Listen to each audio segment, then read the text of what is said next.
ಈ ದಿಲೀಪ್ ಆಂಗ್ಲ ಮಾಧ್ಯಮ ಶಿಕ್ಷಣ ಸಂಸ್ಥೆಯ 2025-26ನೇ ಸಾಲಿನಲ್ಲಿ ನಡೆದಂಥ SSLC ಎಕ್ಸಾಮ್ನಲ್ಲಿ ನಮ್ಮ ಶಾಲೆಯಲ್ಲಿ ಹೈಯೆಸ್ಟ್ ಮಾರ್ಕನ್ನು ತೆಗೆದುಕೊಂಡಿರುವಂತಹ ಪಲ್ಲವಿ 586 ಮಾರ್ಕನ್ನು ಪಡೆದುಕೊಂಡು ನಮ್ಮೆಲ್ಲರಿಗೂ ಕೂಡ ಟೀಚರ್ಸ್ಗೂ ಮ್ಯಾನೇಜ್ಮೆಂಟ್ಗೂ ಹೆಮ್ಮೆಯನ್ನು ತಂದಿರ್ತಾಳೆ.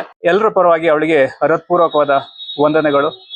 ಈ LKG ಯಿಂದ ಕೂಡ 10th ಸ್ಟ್ಯಾಂಡರ್ಡ್ ವರೆಗೆ ಇಲ್ಲೇ ಶಾಲೆಯಲ್ಲಿ ಓದಿ ಇಷ್ಟೊಂದು ಮಾರ್ಕನ್ನು ತೆಗೆದಿದ್ದಾಳೆ. ಇನ್ನೂ ರಿವ್ಯಾಲ್ಯೂಯೇಷನ್ ಆಗ್ಬೇಕಂತ ಇದ್ದಾಳೆ. ಕೆಲವೊಂದು ಸಬ್ಜೆಕ್ಟ್ ಮಾರ್ಕ್ ಸ್ವಲ್ಪ ಕಡಿಮೆ ಇದೆ. ಇನ್ನೂ ಹೆಚ್ಚಿನ ಮಾರ್ಕ್ ಬರುವ ನಿರೀಕ್ಷೆಯನ್ನ ಇಟ್ಕೊಂಡಿದ್ದೀವಿ ನಾವೆಲ್ಲರೂ ಕೂಡ. ಅವಳಿಗೂ ಒಳ್ಳೇದಾಗಲಿ, ಅವಳ ಭವಿಷ್ಯ ಕೂಡ ಚೆನ್ನಾಗಿರ್ಲಿ ಅಂತ ಹೇಳ್ತಾ ನನ್ನೊಂದಿದೆ ಒಂದೆರಡು ಮಾತುಗಳನ್ನು ಮುಗಿಸ್ತಾ ಇದ್ದೇನೆ. 25-26ನೇ ಸಾಲಿನ SSLC ಎಕ್ಸಾಮಿನೇಷನ್ ಅಲ್ಲಿ ನಮ್ಮ ಶಾಲೆಯಿಂದ 44 ವಿದ್ಯಾರ್ಥಿನಿಯರು ಎಕ್ಸಾಮಿನೇಷನ್ ತೆಗೆದುಕೊಂಡಿದ್ರು.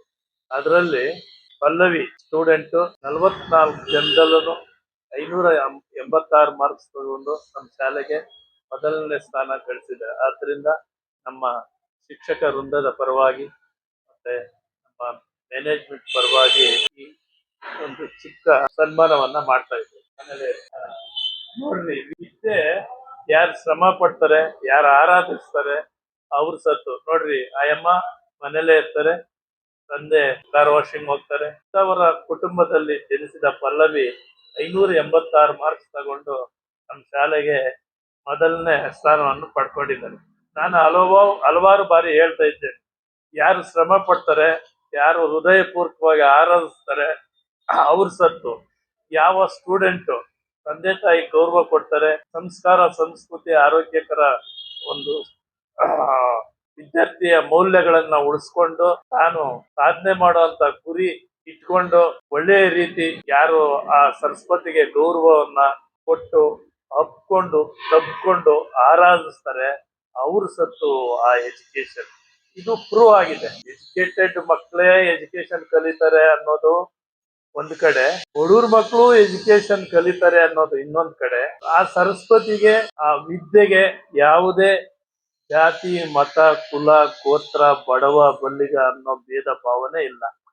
ಯಾರು ಆರಾಧಿಸ್ತಾರೆ ಅವ್ರ ಸತ್ತು. ಈ ಒಂದು 586 ಮಾರ್ಕ್ಸ್ ತಗೊಂಡು ನಮ್ಮ ಶಾಲೆಗೆ ಮೊದಲನೇ ರ್ಯಾಂಕ್ ಕೊಡ್ತಕ್ಕಂಥ ಪಲ್ಲವಿಗೆ ದೇವರು ಇನ್ನ ಹೆಚ್ಚಿಗೆ ಶಕ್ತಿ ಕೊಡ್ಲಿ. ಅವ್ರ ಕುಟುಂಬದಲ್ಲಿ ಒಂದು ಮಾದರಿ ದೀಪವನ್ನು ಬೆಳಗುವಂತ ಅಮೂಲ್ಯವಾದ ಜ್ಯೋತಿ ಆಗ್ಲಿ.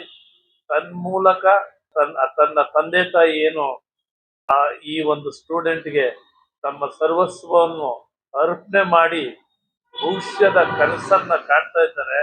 ಆ ಕನಸನ್ನ ನನಸು ಮಾಡ್ತೀಯಮ್ಮ ನೀನು, 100% ಪಾಸಿಬಲ್ ಆಗ್ತದೆ. ನೀನ್ ಗುರಿ ಮುಟ್ತೀಯ.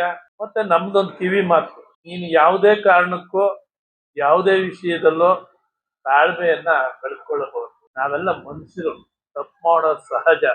ಆ ತಪ್ಪಿನ ಅರಿವಾದಾಗ ಅದನ್ನ ತಿದ್ಕೊಳ್ತೀವಲ್ಲ, ಅದೇ ದೊಡ್ಡತನ.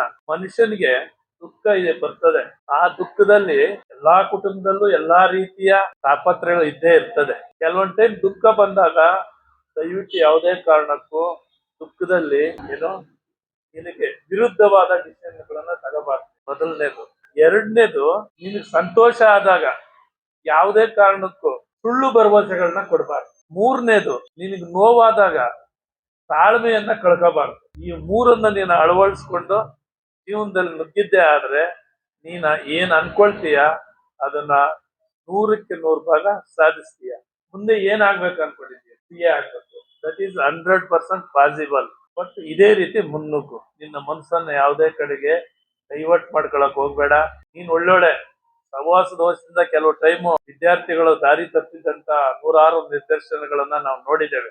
ಅವಕ್ಕೆಲ್ಲ ನೀನು ಆಸ್ವಾದ ಕೊಡೋದಿಲ್ಲ ಅಂತ ನಂಬಿಕೆ ನಮಗೂ ಇದೆ, ನಿಮ್ ತಂದೆ ತಾಯಿಗೂ ಇದೆ. ಆ ದೇವ್ರು ಒಳ್ಳೇದ್ ಮಾಡ್ಲಿ. ನಿನ್ ಭವಿಷ್ಯ ಒಳ್ಳೆ ರೀತಿ ಬೆಳೀಲಿ. ನೀನು ಅನ್ಕೊಂಡಿದ್ದನ್ನ ಸಾಧಿಸು.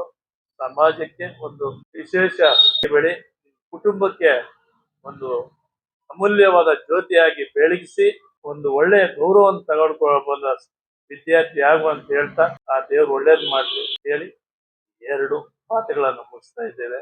ಜೈ ಹಿಂದ್, ಜೈ ಕರ್ನಾಟಕ. ಮಾತಾಡ್ತೀಯಾ? ಸ್ಕೂಲ್ ಬಗ್ಗೆ ಏನಾದ್ರು ಮಾತಾಡ್ತೀಯಲ್ಲ, ಬೇಸ್ಕೊಡಿ ಸರ್. ನಮಸ್ಕಾರ.